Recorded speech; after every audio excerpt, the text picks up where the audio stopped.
Halo, perkenalkan nama saya Antika Bella Estikawa. Saya adalah mahasiswa aktif farmasi angkatan 2018 Universitas Samratulangi Manado.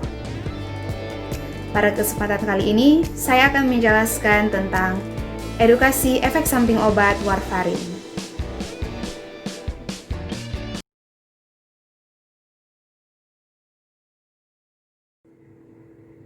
Warfarin adalah salah satu obat golongan antikoagulan oral.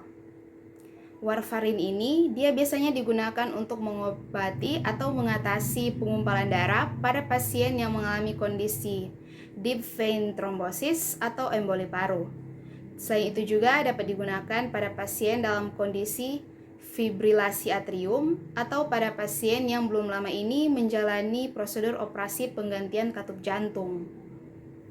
Warfarin ini di pasaran dia tersedia dalam bentuk tablet dengan beberapa kekuatan dosis. Ada 1 mg, 2 mg, 2,5 mg, 5 mg, 7,5 mg, dan 10 mg. Warfarin ini dia tergolong obat keras sehingga penggunaannya harus dilakukan secara hati-hati dan juga menurut resep dokter. Warfarin sendiri ini untuk dosisnya, yang pertama untuk dosis awal untuk orang dewasa itu diberikan 5-10 mg per hari, diberikan 1-2 hari. Kemudian untuk dosis perawatan dia diberikan 3-9 mg per hari dan disesuaikan dengan nilai INR si pasien. Kemudian untuk dosis lansia biasanya diberikan dosis yang lebih rendah dibandingkan dengan dosis orang dewasa. Warfarin ini dia bekerja dengan cara menghambat vitamin K. Vitamin K ini dia berperan dalam proses pembentukan faktor pembekuan darah. Dengan dihambatnya vitamin K ini, maka penggumpalan darah tidak akan terjadi. Dengan begitu, resiko peningkatan pembentukan penggumpalan darah di dalam pembuluh darah itu dapat diminimalisir atau dapat dihindari.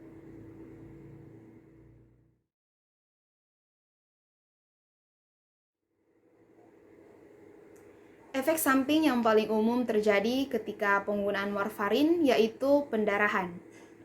Pendarahan ini dia dapat kita lihat melalui tanda-tanda atau gejala-gejala misalnya seperti mimisan, gusi berdarah, feses berwarna hitam, urin berdarah, terjadi pendarahan di bagian saluran pencernaan, dan juga dapat dilihat bahwa ada tanda-tanda memar di bagian tubuh. Pendarahan ini sendiri dia dapat terjadi diyakini berkaitan dengan mekanisme kerja si obat ini. Warfarin itu akan menghambat proses pembekuan darah atau penggumpalan darah. Sehingga dengan dihambatnya proses ini, maka darah akan menjadi lebih encer sehingga dapat meningkatkan resiko terjadinya pendarahan kepada si pasien.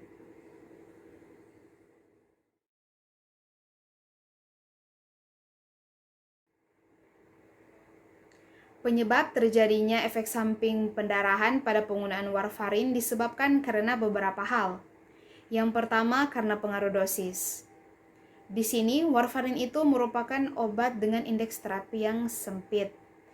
Artinya, jika kita tingkatkan dosisnya, maka dia dapat bersifat toksik.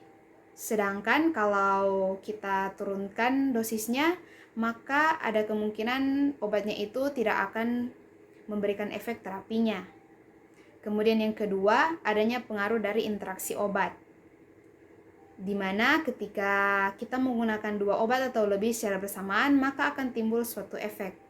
Di sini misalnya pada penggunaan obat golongan NSAID atau misalnya dalam hal ini asam mefenamat digunakan bersama dengan warfarin, maka dapat meningkatkan resiko pendarahan di bagian saluran cerna. Kemudian yang ketiga ada pengaruh interaksi obat dengan herbal.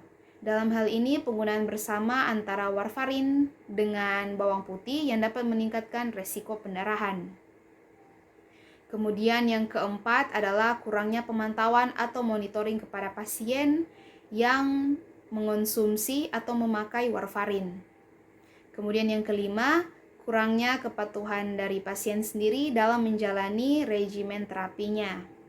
Kemudian yang keenam, dilihat dari faktor risiko yang ada. Di sini misalnya kalau dari segi usia, biasanya pasien geriatri atau lanjut usia itu lebih rentan terkena efek samping pendarahan ini. Karena pasien lansia itu biasanya sudah mengalami penurunan dalam hal fungsi fisiologis organnya. Kemudian dilihat juga dari faktor resiko di mana ada pasien juga dia mengalami atau terdapat penyakit penyerta, misalnya seperti hipertensi, stroke, gagal jantung, dan diabetes.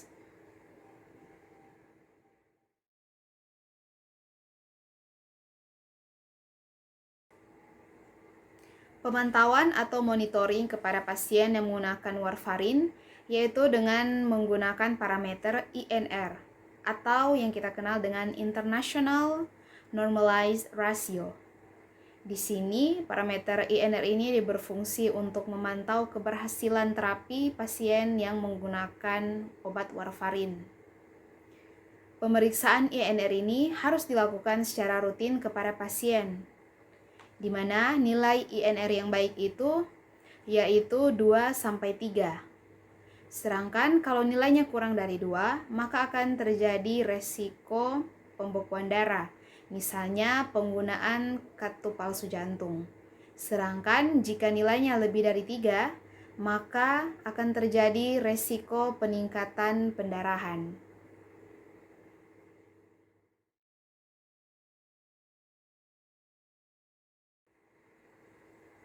Yang pertama tentunya kita akan merekomendasikan kepada si pasien untuk berkonsultasi dengan dokter yang terkait dan melakukan pemeriksaan lebih lanjut.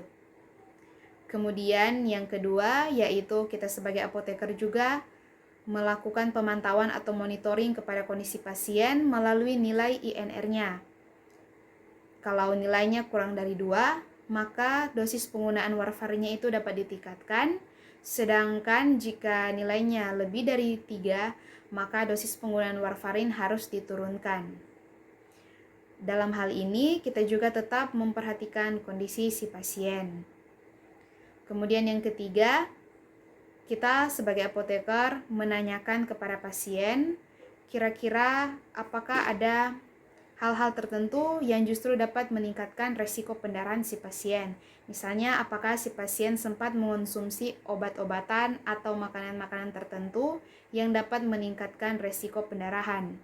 Kemudian, apakah si pasien itu sering minum minuman beralkohol selama penggunaan warfarin, dan apakah si pasien ini memiliki penyakit penyerta lainnya. Kemudian, yang keempat, jika akan dilakukan penggantian obat, maka selain dilakukan konsultasi dengan dokter yang terkait, kita juga sebagai apoteker harus mempertimbangkannya.